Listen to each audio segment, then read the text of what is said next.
अभी तक हम लोग भागवत के महात्मा को श्रवण कर रहे थे। अब हम सभी लोग भागवत की कथा में प्रवेश करेंगे। आपको बतलाएं, भागवत में 12 स्कंद हैं, कुल 335 अध्याय हैं और कितने श्लोक हैं? कोई बताएगा क्या? जो बताएगा उसको इनाम मिलेगा। हाँ, वाह। और कोई बताएगा? बस एक बार बाबा जी के लिए जोरदार ताली बजाओ आप लोग। भागवत में 18,000 श्लोक है और 12 स्कंद में इस कथा का विस्तार किया गया है। 335 अध्याय हैं और 18,000 श्लोक हैं। भागवत में 2 महात्मा हैं, एक भागवत शुरू होने के पहले और एक भागवत विश्राम होने के बाद।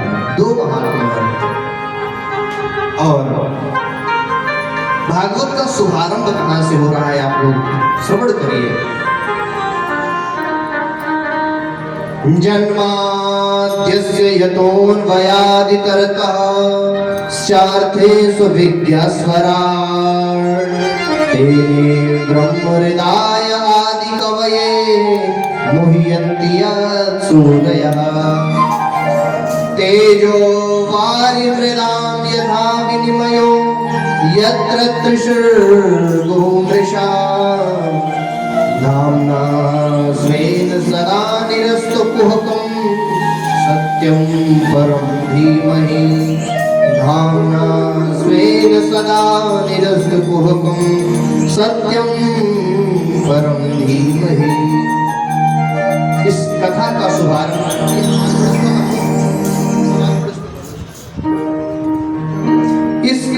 शुभारंभ कहां से हो रहा है? सत्यम परम धीमहि से। यहाँ पर कृष्णम परम धीमहि भी लिख सकते थे व्यास जी, रामम परम धीमहि लिख सकते थे, या रुद्रम परम, या कुछ भी भगवान किसी देवता विशेष को कर देते। लेकिन यहाँ पर क्या लिखा है? सत्यम परम धीमहि। सत्य को व्यास जी प्रणाम कर रहे हैं। सत्य कौन है? मैंने आपको कल बतलाया है। सत्य वही परमात्मा एक है। जब वही अलग अलग अवतार लेकर के यहाँ पर आते हैं तो भगवान के वही अलग अलग स्वरूप हो जाते हैं। भगवान कितने हैं? हाँ, एक ही है ना। लेकिन वही जब बार बार आते हैं, अपनी लीला करते हैं, तो उनके रूप अनेक हो जाते हैं। अभी मैं आपसे प्रश्न करूं कि आपके पिताजी कितने हैं? आपके पिताजी कितने हैं तो आप क्या बोलोगे? पिताजी तो एक ही है ना। लेकिन जो पिताजी एक हैं लेकिन उनके रूप रिश्ते अनेक हैं। कैसे? तेरो एक ही पिता तेरो चाचा जी को भाई। पिताजी आपके एक हैं लेकिन आपके चाचा को क्या लगते हैं? भाई लगते हैं ना। तेरो एक ही पिता तेरो चाचा जी को भाई, तेरो एक ही पिता तेरो नाना को जमाई। है ना, नाना जी के क्या लगते हैं पिताजी आपके? तेरो एक ही पिता तेरो चाचा जी को भाई, तेरो एक ही पिता तेरो नाना को जमाई, तेरो एक ही पिता तेरी माता जी को वारो। वारो मतलब समझते हैं कि नहीं? ये ब्रज की भाषा है। तेरो एक ही पिता तेरी माता जी को वारो। वारो का मतलब तुम्हारी माता जी के पति देव लगते हैं। और तेरो एक ही पिता तेरी माता जी को वारो, तेरो एक ही पिता तेरो फूफा जी को सारो। है ना, पिताजी तो एक ही है लेकिन उनके रिश्ते अनेक हैं। ऐसे ही प्रभु एक हैं। जब इस धरती पर वो आते हैं तो लीलाएं करते हैं, वो उनके अनेक रूप हैं। कभी वही कन्हैया ब्रज में आते हैं तो वो लीला पुरुषोत्तम बन जाते हैं, कभी वही कन्हैया जब ब्रज में आकर के माखन चोरी लीला करते हैं, वही कन्हैया जब गोपियों के साथ में महाराज करते हैं, वही कन्हैया जब कालिया नाग के ऊपर नृत्य करते हैं, वही कन्हैया जब माखन चोरी करते हैं, वो अपनी लीला से सभी को लाभान्वित करते हैं, सभी के नेत्रों को ब्रजवासियों को सुख पहुंचाते हैं। और वही सत्य जब अयोध्या में राम जी बन करके आते हैं और राम जी बन करके जब आते हैं वहां लीला करते हैं और अपनी मर्यादा को स्थापित करते हैं, तो वही मर्यादा पुरुषोत्तम बन जाते हैं। वही कन्हैया जब पृथ्वी संकट में, वही सत्य जब पृथ्वी संकट में होती है, हिरण्याक्ष राक्षस ले जाकर के सागर में डुबाता है, तो वही सत्य हिरण्य वाराह बन करके आते हैं और हिरण्याक्ष का वध करते हैं। वही सत्य जब प्रहलाद जी के ऊपर संकट बढ़ता है, हिरण्याकश्यपु का अत्याचार बढ़ता है, तो वही सत्य नरसिंह बन करके आते हैं। ऐसे जब अनेक अनेक रूप लेकर के वो सत्य आता है तो भगवान का चित्त स्वरूप हो जाता है। ऐसे सत्य को हम सभी लोग प्रणाम करते हैं। और दूसरे श्लोक में क्या गाया है व्यास जी ने मंगलाचरण में? धर्म की व्याख्या करी है। धर्म प्रोचित कई तवोत्र परमो निर्मत्सराणाम सताम वेद्यम वास्तवमत्र वस्तु शिवदम तापत्रयोन्मूलनम श्रीमद् भागवते महामुनि कृते किं वा परैरीश्वरः सद्यो हृदयवरुध्यते त्रिकृतभिः शुश्रूषुभिस्तक्षणात्। धर्म, सबसे बड़ा धर्म क्या है? सबसे बड़ा धर्म क्या है? श्री व्यास जी महाराज निरूपण कर रहे हैं और तुलसीदास जी भी रामचरितमानस में क्या कहते हैं? धर्म न दूसर सत्य समाना। उसी सत्य की चर्चा हो रही है। धर्म न दूसर सत्य समाना आगम निगम पुराण बखाना। वही सत्य जो सबसे बड़ा धर्म है। हमें सत्य के मार्ग पर चलना चाहिए, हमें कभी भी झूठ का आश्रय नहीं लेना चाहिए। एक बात बताएं, आप किसी के साथ छल कर दोगे, किसी के साथ छल कर दोगे, किसी के साथ किसी को झूठ बोल दोगे, थोड़ी देर तक तो वो अच्छा लगेगा, लेकिन जब अपने घर में जाकर के अपने बिस्तर पर लेटोगे ना, तो आपका अंतर्मन, आपका हृदय क्या कहेगा पता है? आपका मन यही कहेगा, आज मैंने उसके साथ में गलत किया है, आज मैंने उसके साथ में छल किया है, आज मैंने उसके साथ में कपट किया है। आपकी अंतरात्मा यही गवाही देगी, फिर आपको लगेगा आज तो मैंने बहुत बड़ा अपराध कर दिया। मानव जीवन की सबसे बड़ी सार्थकता क्या है? गलती तो भैया मनुष्य से ही होती है। गलती करने के बाद यदि हम जा करके अगले दिन उससे प्रायश्चित कर लें, उससे क्षमा मांग लें, हाँ मैंने तुमसे कल ये गलती किया, मुझे आप क्षमा कर दें, तो उससे बड़ा कोई पुण्य भी नहीं है। आज मेरे शरीर ने अपराध किया है, मेरा मन अंदर से कह रहा है मैंने गलत किया है, उस गलती को जाकर के हम उससे सामने वाले से क्षमा मांग लें तो वो अपराध भगवान जल्दी माफ कर देते हैं। इसलिए हमें कभी भी किसी से अपराध नहीं करना चाहिए, किसी के प्रति हमें राग द्वेष नहीं रखना चाहिए। हमको सभी में जो, अगर यदि हम मार्ग से चले जा रहे हैं, हमारे समान उम्र का व्यक्ति दिखाई दे रहा है, तो उसमें भाई की दृष्टि से हम उसको देखें। यदि कोई बहनें रास्ते से चली जा रही हैं, हमारे उम्र की हैं, तो उनको बहनों की दृष्टि से देखें, छोटी हैं तो बेटियों की दृष्टि से देखें, बड़ी हैं तो माताओं की दृष्टि से देखें। ऐसा करने से हमारा मन निर्मल होता है, कोमल होता है। हम लोग कथा, सत्संग, कीर्तन क्यों श्रवण करते हैं? आपको सभी को पता है, वही धुंधुकारी की कथा, वही भक्ति महारानी की कथा, वही नारद जी की कथा, वही कृष्ण जन्मोत्सव की कथा, वही ध्रुव प्रहलाद की कथा, यही तो है ना कथा में। लेकिन कथा सुनना कब सार्थक? कथा को श्रवण करना तभी सार्थक है जब कथा में जाएं, कथा में अच्छी बातों को श्रवण करें और उसको अपने जीवन में उतारे, वही जीवन की सार्थकता है। कथा में जाएं, कथा में जो हमारे कथा में बैठने के बाद हमारे भीतर राग द्वेष अहंकार है, अंधकार है, वो सब निकल करके हमारे भीतर ज्ञान की बातें जाएं, कथा सुनने की यही सार्थकता है। आजकल तो भैया इतनी दयनीय स्थिति है कि घर में, कल तो मैंने चर्चा किया था कि भाई भाई में पड़ती नहीं है। विवाह हुआ नहीं कि क्या बात होती है, सबसे पहले बंटवारे की, भाई पहले बंटवारा हो जाए, है ना? बंटवारे की बात होती है ना। ऐसे ही एक बार बंटवारे की बात हुई, भाई दो भाई थे, दो भाई में बंटवारा होना था। घर का बंटवारा हो गया, मकान का बंटवारा, सारा कुछ बंटवारा हो गया, बर्तनों को बंटवारा हो गया। दो चीज का बंटवारा नहीं हो पा रहा था। घर में एक भैंस थी, घर में एक भैंस थी और एक बहुत बढ़िया वाला कंबल था। एक ही कंबल घर में था और एक भैंस थी। शायद आप लोगों ने कथा श्रवण किया हो, सुनी हो, नहीं सुनी तो सुन लीजिए। सबका बंटवारा तो हो गया, लेकिन अब लड़ाई फंस गई है किसमें? भैंस और कंबल के बीच में।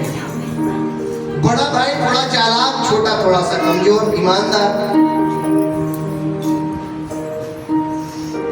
दोनों आपस में लड़ाई कर रहे हैं कि नहीं, भैंस मैं लूंगा, भैंस मैं लूंगा, कंबल मैं लूंगा, मैं लूंगा। तो जब बात नहीं बनती है तो गांव के सरपंच जी से चल करके समस्या का समाधान करवाते हैं ना। तो क्या हुआ,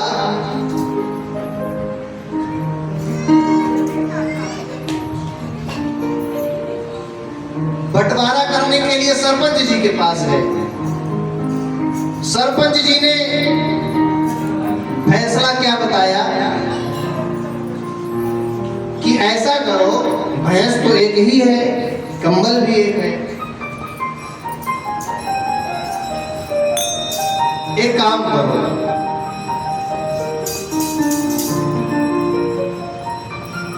कंबल एक लोग दिन में प्रयोग कर लेना, एक लोग रात में प्रयोग कर लेना। एक लोग दिन में अपने पास रख लेना, एक लोग रात में अपने पास रख लेना। और जो भैंस है, एक दिन तुम अपने पास रख लेना, एक दिन तुम अपने पास रख लेना। दिन में तुम अपने पास रख लेना, रात में तुम अपने पास रख लेना। ऐसा कर लेना। बड़े भाई ने कहा ठीक है, रात में कंबल मैं लूंगा, रात में कंबल मैं लूंगा, भैंस भी मैं रात में ही रखूंगा। हुआ क्या,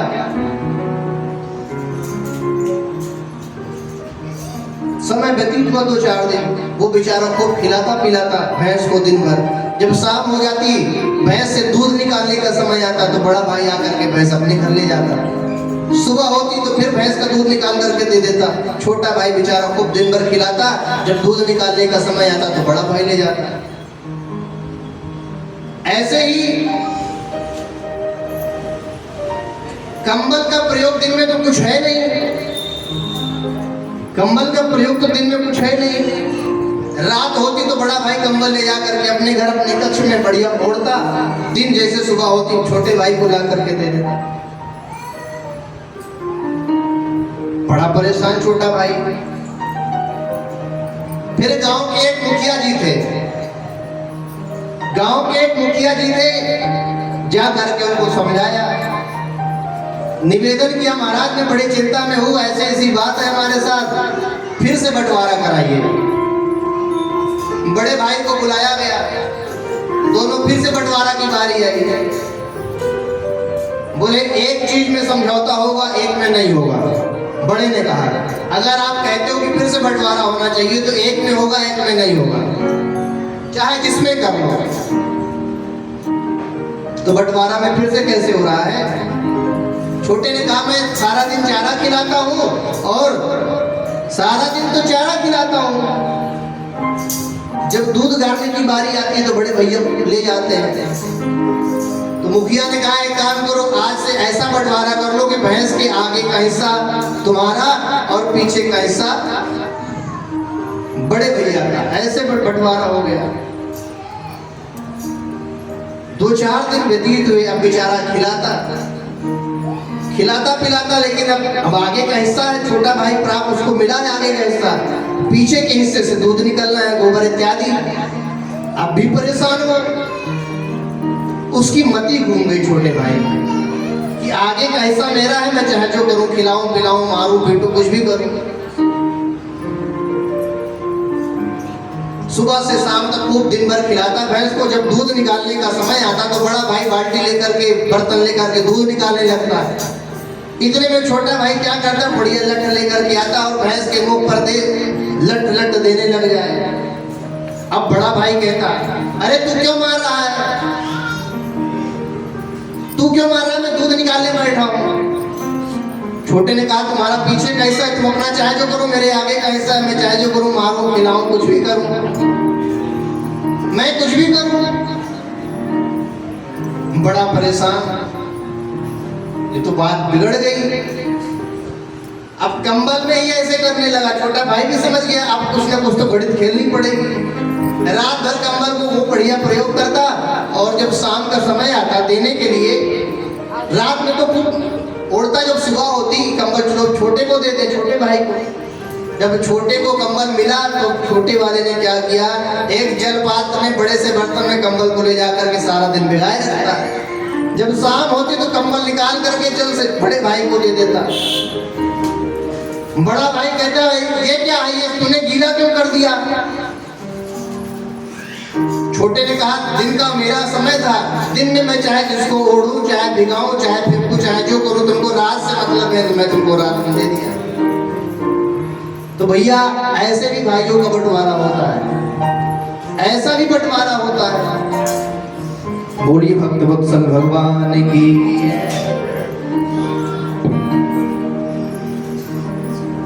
आगे के क्रम में श्री सुखदेव जी महाराज, देखिए जितनी भी कथाएं होती हैं, मैंने कल भी बतलाया, वो सारी कथाएं श्री सूत जी महाराज नैमिषारण्य में सुनाते हैं, सनक आदि ऋषि सुनते हैं। चाहे वो रामचरितमानस हो, भागवत की कथा हो, राम कथा हो, इत्यादि जितनी भी कथाएं हैं वो सूत जी महाराज सुनाते हैं, सनक आदि ऋषि श्रवण करते हैं। जैसे परीक्षित को सुखदेव जी ने कथा सुनाई है सुप्रताल में, ऐसे सबका क्रम बटा है, लेकिन सबसे श्रेष्ठ स्थान नैमिषारण्य को ही बतलाया है। नैमिषारण्य की पावन धरा पर सनक आदि ऋषियों ने प्रश्न किया। नैमिषे निमिष क्षेत्रे ऋषयः सौनकादयः सत्रम स्वर्गाय लोकाय सहस्रो सममासत। 6 प्रश्न किए हैं सौनक आदि ऋषियों ने। ये 6 प्रश्न अपने लिए नहीं किया है, ये प्रश्न हम सभी लोगों का है, ये प्रश्न हम सभी लोगों का है। सबसे पहला प्रश्न, जीवों का कल्याण कैसे हो। प्रश्न किया है कि जीवों का कल्याण कैसे हो। दूसरा प्रश्न क्या किया, भगवान अवतार क्यों लेते हैं, भगवान का अवतार क्यों होता है, भगवान अवतार लेकर के क्या क्या करते हैं। ये सौनक आदि ऋषियों ने सूत जी से प्रश्न किया है। अभी तक भगवान के कितने अवतार हुए हैं, अभी तक भगवान के कितने अवतार हुए, कोई बताएगा। 24 ना भयो बाबा, 24 ना भयो, अभी 23 भय है, 24वां होने वाला है। अभी तो 23 भय है, 24वां होने का है। वाह, लेकिन आपको खूब ज्ञान है, बहुत बढ़िया है। जीवों का कल्याण कैसे हो, भगवान क्यों इस धरती पर आते हैं, भगवान के कितने अवतार हुए, कारण क्या क्या है, और सनकादिक ऋषि कहते हैं जितनी भी कथाएं हो उसको संक्षिप्त में बताना, लेकिन जब भगवान की बाल लीलाओं की यदि कोई चर्चा हो तो उसको विस्तार से कहना है। और भगवान जब इस धराधाम पर आते हैं अपनी लीला करने के बाद, जब इस धाम से जाते हैं तो जो सारी माया बना करके जाते हैं वो किसकी शरण में जाता है, ये धर्म किसकी शरण में छोड़ करके भगवान वापस जाते हैं। हे प्रभु, आप कृपा करके मेरे इन प्रश्नों का उत्तर दें। सूत जी महाराज कहते हैं आपने बड़ी उत्तम बात पूछी है, आपने बड़ी अच्छी बात पूछी है, मैं आपके सभी प्रश्नों का उत्तर दूंगा, लेकिन आपके प्रश्नों का उत्तर देने से पहले अपने गुरुदेव को याद करूंगा, अपने गुरुदेव का स्मरण करते हुए आपके सभी प्रश्नों का उत्तर दूंगा। सनकादिक ऋषियों ने कहा गुरुजी, क्या आपके भी कोई गुरुजी है क्या? सनकादिक ऋषियों ने कहा गुरुदेव, क्या आपके भी कोई गुरु है क्या? सूत जी महाराज ने कहा भैया, जीवन में तो गुरु सबको बनाना पड़ता है, जीवन में गुरु सबको बनाना पड़ता है, बिना गुरु के जीवन शुरू नहीं होता है। गुरु में कितने अक्षर हैं? हाँ, 2 है ना? हाँ, गुरु का तात्पर्य क्या होता है? गु माने अंधकार और रु माने प्रकाश। जो अंधकार से निकाल करके प्रकाश की ओर लाए वही गुरु है। और जीवन में तो सबको गुरु बनाना पड़ता है। आज अपने गुरुदेव को याद कर रहे हैं श्री सूत जी महाराज। यम प्रव्रजन्तम अनुपेतम पेत कृत्यम द्वैपायनो विरह कातरया जुहा पुत्रेति तन्मयतया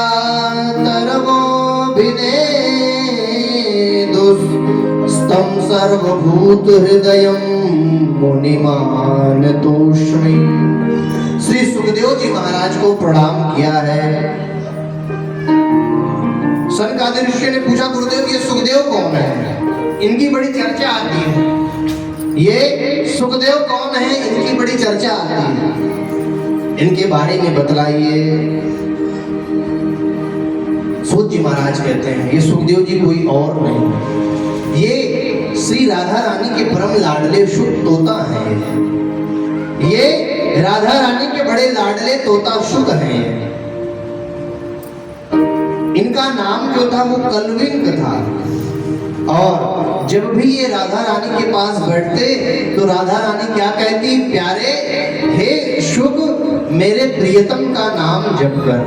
तो वह तोता तो भैया खूब मीठा बोलता है, वो कहने लग जाता कृष्ण कृष्ण कृष्ण कृष्ण कृष्ण कृष्ण। और वही तोता जब भगवान के पास जाता, कन्हैया के पास, तो भगवान कहते प्यारे, मेरी प्रियतमा का नाम जप कर। तो राधे राधे राधे राधे कहने लगता। और कई दिन व्यतीत हो गए, वही तोता खूब बढ़िया गाता है। क्या कहता है? राधे कृष्णा कृष्णा कृष्णा कृष्णा राधे